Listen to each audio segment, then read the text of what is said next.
قال صدق اللہ وصدق رسولہ النبی الکریم۔ محمد سے پیار کرتے ہیں، تیرا احسان ہے مولا،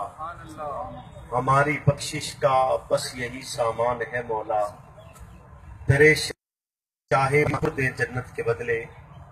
یہ سودا ہم نہیں کرتے، ہمیں نقصان ہے مولا۔ میرے واجب الاحترام دوستوں، بزرگوں، محترم و مکرم پیر آصف صاحب، ساجد رضوی صاحب، عاطف رمضان سیالوی صاحب اور دیگر معزز علماء کرام، مشائخ عظام، ہم سب یہاں اپنی غیرت ایمانی کے تحت اکٹھے ہوئے ہیں، کیونکہ میرے اور آپ کے ایمان کا تقاضا یہی ہے کہ ہم اس وقت تک مومن نہیں ہو سکتے جب تک ہمیں آقا دو جہاں حضرت محمد رسول اللہ صلی اللہ علیہ وسلم سے اپنی اولاد، اپنے جان مال، اپنے گھر بار سب سے زیادہ محبت نہیں ہو جاتی۔ میرے اور آپ کے ایمان کا تقاضا ہے کہ ہم آقا دو جہاں کی شان کے لیے، آقا دو جہاں کی عزت و ناموس کے لیے اپنا تن من دھن وار دیں۔ آج اسلامی جمہوریہ پاکستان، اور افسوس کی بات تو یہ ہے کہ وہ فیصلہ جس فیصلے کے لیے میں اور آپ یہاں احتجاج کے لیے اکٹھے ہوئے ہیں، اس فیصلے کو لکھنے سے قبل میں حیران ہوں کہ وہ ہاتھ لرزے کیوں نہیں ہیں، وہ کب کپائے نہیں کہ 57 صفحات پر مشتمل جب انہوں نے وہ فیصلہ لکھا تو اس سے پہلے وہ یہ الفاظ لکھ رہے ہیں کہ اشہد ان لا الہ الا اللہ واشہد ان محمد رسول اللہ۔ یہ الفاظ لکھنے کے بعد بھی وہ آخری جملہ یہ لکھتے ہیں کہ ہم آسیہ کو شک کی بنیاد پر رہا کر رہے ہیں کہ اس پر شک تھا، کسی پر گستاخی رسول کا شک ہو اور پھر اس شک کو آپ اس کی رہائی کی شکل میں بدل کر یہ ظاہر کرنا چاہتے ہیں کہ اس ملک میں جس کا جو دل چاہے وہ کر دے۔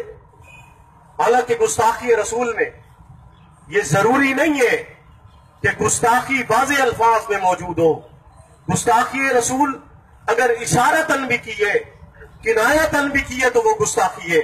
اور ایسے گستاخ کی سزا بھی سزائے موت ہے۔ لیکن ان گستاخوں کو جب سزا دینے کا وقت آتا ہے تو سماجی تنظیمیں کھڑی ہوتی ہیں، لوگ بولنا شروع کرتے ہیں۔ میں حیران ہوتا ہوں کہ وہ لوگ اس وقت بولتے ہیں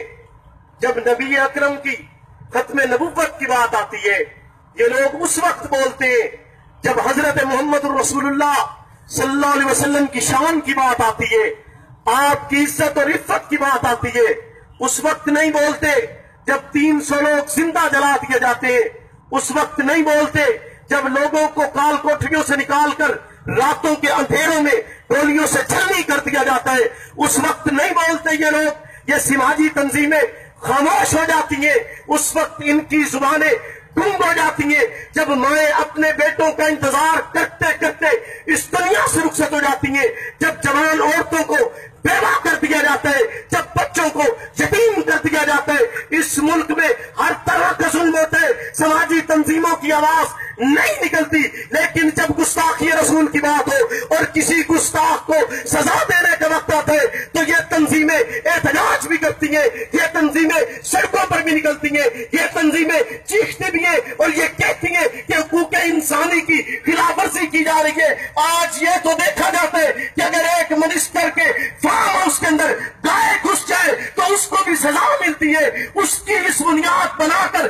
آئی جی تک کے تبادلے کیے جاتے ہیں، انہیں معطل کیا جاتا ہے، سزا دی جاتی ہے۔ میں پوچھنا چاہتا ہوں کہاں ہیں وہ لوگ جنہوں نے اپنے بینروں پر مجاہد ختم نبوت لکھوا کر ہم سے اور آپ سے ووٹ حاصل کیے تھے؟ ووٹ حاصل کرنے کے بعد آج اسمبلی کے فلیور پر پہنچ کر وہ لوگ خاموش کیوں ہیں؟ اپنے آپ کو مجاہد ختم نبوت یا مجاہد ختم نبوت کہہ کر انہوں نے ہم سے ووٹ لیے، اور پھر وہ ووٹ لینے کے بعد آج ان کی زبانیں گم ہو گئی ہیں کہ اب حضور کی گستاخی نہیں ہوئی، اب تو ایسی گستاخی ہوئی ہے کہ جس کی مثال پہلے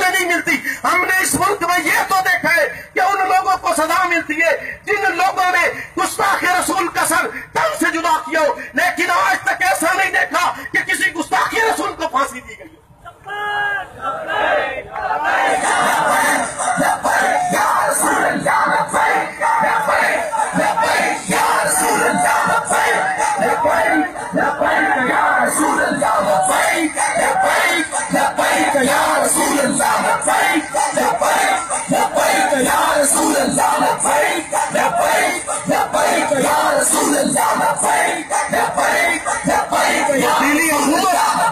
تبدیلی حکومت جو اس بات کی دعویدار ہے کہ ہم ملک پاکستان میں ریاست مدنیہ کو قائم کریں گے. کہاں ہے ریاست مدنیہ؟ کیا ریاست مدنیہ کے اندر گستاخ رسول کو معافی دی جاتی ہے؟ ریاست مدنیہ کے اندر گستاخ رسول غلاف کعبہ میں چھپ جائے تب بھی قتل کر دیا جاتا ہے. گستاخ رسول کسی کی پناہ میں ہو تب بھی قتل کیا جاتا ہے. گستاخ رسول ملک چھوڑ جائے تب بھی لشکر کشی کر کے قتل کیا جاتا ہے. ریاست مدنیہ کا معنی اور مفہوم یہ ہے کہ سب سے پہلی بنیاد، سب سے پہلا اصول، سب سے اولین ترجیح حضرت محمد رسول اللہ صلی اللہ علیہ وسلم کی عزت اور ناموس ہے، اور اسی بنیاد پر ریاست مدنیہ کی بنیاد رکھی جاتی ہے. اگر ریاست مدنیہ بنانا چاہتے ہو تو پھر گستاخ رسول کو سزا دو، اور ان افسران کو اور وہ لوگ جنہوں نے یہ فیصلہ لکھا ہے، وہ ہاتھ جنہوں نے یہ فیصلہ لکھا ہے، ان ہاتھوں کو سوچنا ہوگا ان کے لیے آپ کو بھی کرتے کیوں ہے. کیا گستاخ رسول کے لیے اس ملک میں ہر طرح کی معافی ہے؟ اور یہ لوگ مسلمان ہونے کے ناطے، وہ لوگ جو عاشقان رسول ہونے کا دعویٰ کرتے ہیں، میں آپ سے بھی سوال کرتا ہوں کہ کیا آپ اتنے کمزور ہیں؟ آپ کی کمزوری کیا حضرت عبداللہ نبینا صحابی سے بھی بڑھ کر ہے؟ وہ نبینا صحابی ہو کر بھی محمد رسول اللہ کی عزت کا بدلہ لیتے ہیں، اور میں اور آپ نہیں لے سکتے؟ لبیک یا رسول اللہ لبیک لبیک لبیک یا رسول اللہ لبیک لبیک لبیک یا رسول اللہ لبیک لبیک لبیک یا رسول اللہ لبیک لبیک لبیک یا رسول اللہ لبیک لبیک لبیک یا رسول اللہ. مجھے اور آپ کو بھی سوچنا ہے، اور حکومت وقت کو بھی سوچنا ہے. میں ڈی پی او چھنگ اور ڈی سی چھنگ کا بھی مشکور بھی ہوں کہ انہوں نے ہمارے اس پرامن احتجاج میں ہمیں مکمل تعاون بھی کر رہے ہیں، اور اس کے ساتھ ساتھ میں ان سے یہ کہنا بھی چاہتا ہوں کہ وہ ہمارے اس احتجاج کو اوپر تک ریکارڈ کروائیں، اور ریکارڈ کروا کر یہ بتلائیں کہ اس ملک کے حالات خراب ہونے کی طرف جا رہے ہیں. تبدیلی گورنمنٹ سنبھلنے نہیں پاتی اور ہر ایک دن ایک نئی شرارت کو جنم دیتی ہے. ہم چاہتے کہ اگر وہ حکومت کرنا چاہتے وہ حکومت کرے، ہمارے مذہبی جذبات سے کھیلنے کی کوشش نہ کرے. وہ ہر آئے دن کسی نہ کسی طرز کو اختیار کر کے، اور یاد رکھیے گا یہ محض ایک فیصلہ نہیں ہے، یہ محض ایک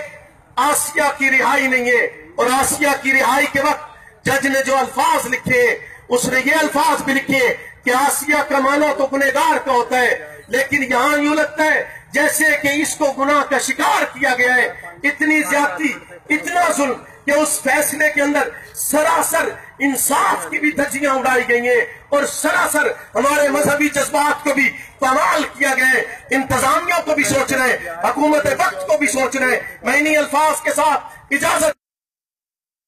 چاہوں گا